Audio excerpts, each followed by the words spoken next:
Je m'appelle Madame Terrache, je suis assistante socio-éducative de l'établissement. Et donc aujourd'hui, on a le plaisir d'accueillir l'association Sénan.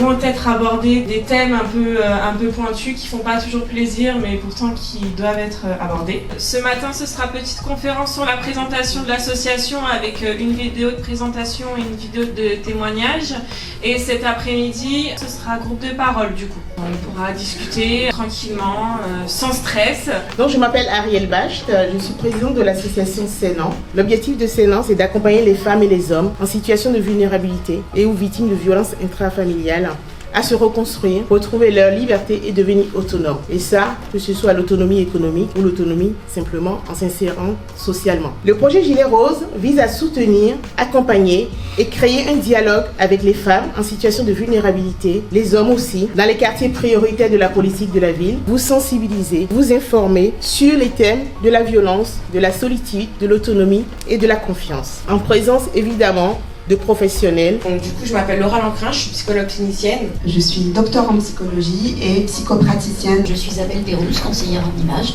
Pour justement booster votre confiance. Quels sont les types de violences que vous connaissez ? Physique et morale. Physique et morale. Conjugale. Aux enfants aussi, oui. Oui, aussi. Intrafamilial, ça peut être le frère, ça peut être des parents. Verbal. Économique aussi, oui. Violence économique, c'est que ce soit votre copine, votre copain, votre conjoint, peu importe, qui récupère vos cartes bancaires par exemple. Donc tout ça, c'est pour vous empêcher, en fait, d'avoir cette liberté financière et toujours passer par lui ou par elle. Est-ce que des violences administratives vous disent quelque chose ? Oui, rétention de documents, de pièces d'identité ou même d'autres documents dont vous aurez besoin et que le conjoint ou même la famille ne vous donne pas. Donc le violentomètre va vous permettre en fait d'identifier si une relation est saine ou pas. Si vous êtes dans une situation de danger, à partir de quel moment vous devez vous dire « Ah, c'est pas normal ce qui se passe, c'est pas normal comment il me parle ». Et là, soit je vais décider de dire « stop » et donc je vais décider d'agir. Donc cet outil, c'est quand même quelque chose de très important qui va vous permettre aussi de vous protéger. Parce que des fois, on vit des situations et on se dit « Mais est-ce que c'est moi le problème? Est-ce que c'est ma faute ?» Alors que simplement, en faisant référence à ce violentomètre, vous allez vous rendre compte que tiens, c'est pas une situation qui est saine, c'est pas quelque chose qui est normal. Donc à ce moment-là, je dois décider de rompre le silence, je dois décider de dire non à la personne qui me fait vivre cette situation que c'est pas normal, simplement. Le violentomètre aussi, c'est pour voir moi-même la façon dont je me comporte. Est-ce que je dépasse pas les bornes? Est-ce que par rapport à la personne avec qui je suis, je ne vais pas trop loin? Donc le violentomètre est un outil pour mesurer ses comportements. Alors moi, je suis docteur en psychologie et psychopraticienne. J'effectue aussi des consultations en visioconférence et je donne des séances de relaxation aussi à mon cabinet. C'est important de pouvoir se rendre compte que nous-mêmes, on peut être violent. Donc c'est pour ça que ce violentomètre, en fait, ça peut nous alerter sur le fait qu'on soit victime, mais aussi le fait qu'on soit auteur de ces violences. Parfois on ne se rend pas compte. Contrôle des sorties, habits et maquillage. Donc rien que cela, en fait, c'est en plus dans le carré orange quand même. Donc une personne qui veut contrôler votre façon de vous habiller, que vous soyez un homme ou une femme d'ailleurs, votre façon d'être, votre façon de parler et d'être au monde, c'est une personne qui est ce qu'on appelle toxique. Quand vous laissez la place à une petite pensée négative dans votre tête, il y a plein d'autres qui vont s'enchaîner. Parce que simplement, vous êtes OK avec votre subconscient qui vous dit que c'est comme ça, c'est comme ça. Vous êtes là à réfléchir, vous êtes là à déprimer, la dépression, le découragement, tout ça vous empêche d'agir. Tout ça vous empêche d'aller de l'avant. Donc à un moment donné, aussi, faire le ménage dans ses pensées, c'est quelque chose d'important. Je vais laisser la parole à Maître Gasquez pour qu'elle puisse vous dire comment vous devez agir en cas de souci, mais avec un regard juridique. Quelles sont les démarches, les procédures à adopter par rapport à votre problématique? Quels sont mes droits? Comment je dois agir? Donc je passe la parole à Maître Gasquez. Merci Madame Bach. Premier petit conseil pratique que je vous donnerai si vous avez des questions, c'est soit vous vous rapprochez de l'association qui vous mettra en contact effectivement avec des personnes spécialisées. Vous avez également, en fait, au sein de tous les tribunaux, des bureaux d'aide aux victimes qui peuvent vous accompagner également dans les démarches, parce que parfois ça prend du temps. Parfois c'est automatique, vous allez vous dire tout de suite, je vais déposer plainte, je vais lancer telle ou telle procédure. Parfois vous allez avoir peur et ça ne va pas être évident. et vous aurez besoin d'un soutien à côté de vous. Donc vraiment sur l'importance du relais associatif et de ces bureaux d'aide victimes qui sont effectivement très présents au sein de tous les tribunaux d'Île-de-France. J'exerce depuis 10 ans et effectivement ce qui est vrai, c'est que la majorité des victimes sont des enfants ou des femmes, mais moi les 2 premiers clients victimes de violences conjugales que j'ai reçus à mon cabinet, c'est longtemps c'était des hommes, dont l'un d'eux de victimes de graves violences conjugales. Donc effectivement, il n'y a pas un profil type de victime. C'est très important l'image de soi au service du capital confiance. Pour cela, dans les accompagnements qu'on propose, il y a des professionnels, conseillers en image qui sont là. Je vous passe donc Madame Isabelle Pérouse, conseillère en image, qui va vous dire quelques mots. C'est vraiment très important votre image parce que vous êtes jugé dans les 3 premières minutes par votre apparence. On va vous juger parce que c'est comme ça, la société est faite comme ça et vous devez renvoyer une belle image de vous. Donc ça c'est important pour vous, pour vos diplômes que vous allez passer, pour les entretiens d'embauche auxquels vous allez vous présenter. C'est très important d'avoir conscience de l'image que vous dégagez.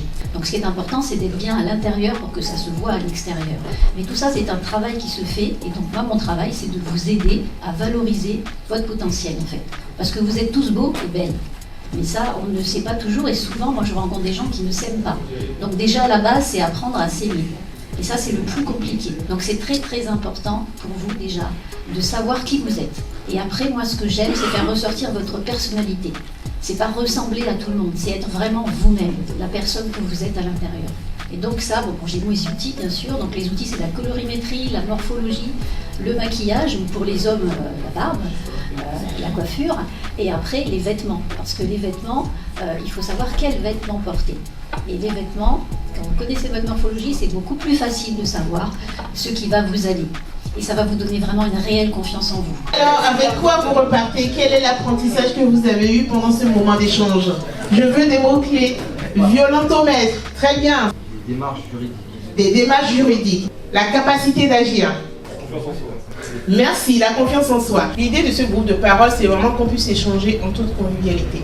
Si vous avez des questions, si vous avez des interrogations, on va faire, on va dire, un petit exercice pratique sur vos émotions, sur vos pensées, comment ça peut impacter l'estime que vous avez de vous-même. Prendre le silence, c'est très important. On doit féliciter parce que c'est aussi l'objectif des groupes de parole, c'est d'échanger, mais c'est aussi d'encourager, de féliciter les autres qui osent prendre la parole, qui osent rompre le silence, c'est très important, et qui osent demander de l'aide. Parce que vous devez oser, et quand vous faites cette démarche-là, ce n'est que pour votre bien, et il n'y a pas de honte à demander de l'aide. D'accord? Soyez rassurés que tout ce qui se dit ici, c'est en toute confidentialité, tout en sachant que lors de vos interventions, vous n'êtes pas du tout obligé de dire des choses que vous n'avez pas envie de dire. Si vous préférez les dire avec l'association, lors d'un rendez-vous individuel, c'est votre droit. Ne vous sentez pas obligé. Mais vous pouvez simplement participer ou autre. D'accord? Autant on peut les subir et autant on peut les faire sans s'en rendre compte. Parfois on en subit, on ne sait pas qu'on en subit, donc je trouvais ça intéressant d'y aller pour comprendre. Très bien, on l'applaudit.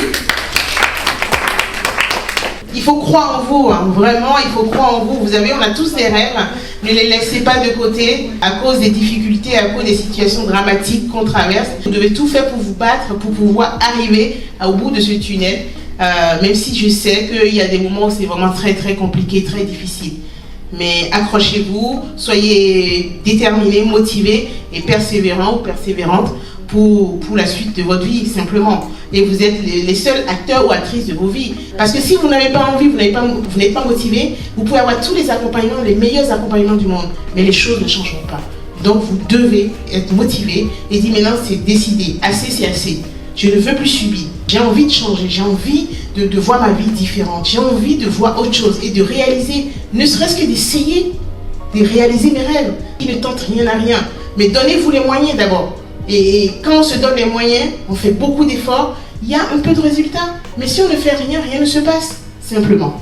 Vous prenez un rendez-vous avec l'association afin qu'on puisse vous rencontrer de façon individuelle pour voir quelle aide on peut vous apporter en fonction de votre problématique. Mais on est là pour vous soutenir, on est là pour vous booster, on est là pour vous dire n'aie pas honte, n'aie pas peur, tu vas t'en sortir, il y a de la lumière au bout du chemin.